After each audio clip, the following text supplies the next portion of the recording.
Welcome to this week's episode of Safety Brainiacs. Today we're talking about workplace happiness as an indicator for workplace safety and health. Here is just some short statistics. Students that are primed to feel happy before a math achievement test far outperform their peers. Optimistic salespeople outsell pessimistic ones by 56%. Doctors in a positive state of mind actually make a more accurate diagnosis 19% faster. And when in a positive state of mind, employees are 31% more intelligent. So what does this all have to do with workplace safety and health? Well, it has to do with actually how the brain works when it's either in a positive or in a negative state. When a person is feeling positive emotions, optimism, joy, happiness, cooperation, hopefulness, trust about their future, their brain is actually working very differently and is producing chemicals like dopamine, endorphin, oxytocin, and serotonin. These happy chemicals allow the brain to be able to process more information through the visual cortex.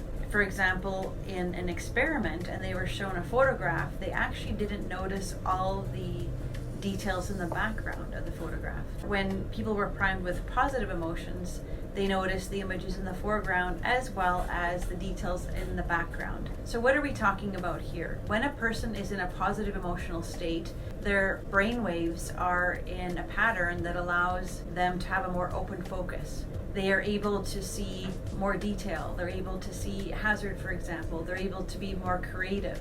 They're more likely to come up with solutions to problems. They're more likely to be far more communicative. On the opposite side, a person who's in a negative mindset, so maybe in fear-based emotions, maybe they're worried, maybe they're maybe subject to harassment, maybe they're afraid, maybe they're depressed, maybe they're anxious, maybe they're angry, or judgmental, the brain is really going into a stress response. And when the brain is in stress mode, it's really in survival mode, not differently than an animal being chased by a predator. The survival emotions, survival chemicals are turned on. That animal is going to run, fight, or flee. And the animal becomes very narrow focused. It's focused on its body, it's focused on its environment, it's focused on time because it's trying to protect itself. So it becomes very selfish because it's in survival. So the same thing works for people in a workplace under stress. Their brain is not going to be coherent along with their heart. And when their brain and their heart are out of coherence and not working right, they're not working right. So they're less likely to see hazard. They're more likely to have more adrenaline and cortisol going through their body, which makes the tendons and the muscles tighter, which makes them more prone to musculoskeletal injuries. It makes them more prone to high blood pressure, headaches, reduces their immune system significantly. They're more likely to be out of work with colds, flus, and things like that. So practically, what can you do? Just know that whether your employees are in a positive state of mind or a negative state of mind is going to have a huge impact on your productivity and your incident rates. You want to do everything you can to keep your employees in a positive state of mind. So maybe if people are feeling information overload that stresses them out, how can we give them less information?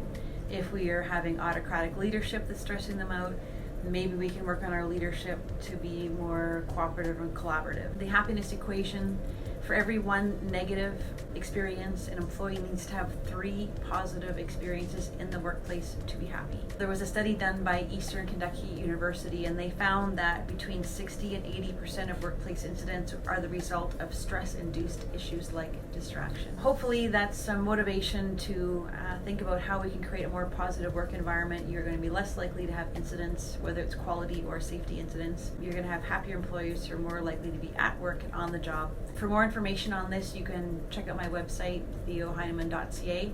This is one of my keynotes that I do for conferences and in organizations. Please feel free to reach out to me. If you like these videos and you're receiving value, click the link below. Subscribe to our channel. That's this episode of Safety Brainiacs. And remember, a Brainiac is an exceptionally intelligent person. So go out there, make great safety choices so that your people go home safe at the end of the day and your organization is protected.